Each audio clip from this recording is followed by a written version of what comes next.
ঢাকা দক্ষিণ সিটি কর্পোরেশনের 2020 সালে নির্বাচন নিয়ে অবশেষে আদালতের চূড়ান্ত রায়।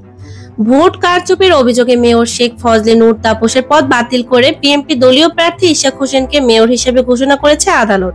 বিএনপির প্রার্থী ইশাক হোসেন এই নির্বাচনে কারচুপির অভিযোগ তুলে ফল বাতিলের দাবি করেছিলেন। 2020 সালের 3 মার্চ তিনি মামলাটি করেন, যেখানে তৎকালীন প্রধান নির্বাচন commissioner M Nurul Huda, returning কর্মকর্তা মোহাম্মদ আব্দুল বাতেন এবং শেখ ফজলে নূর তাপস সহ মোট 8 জনকে বিবাদী করা হয়।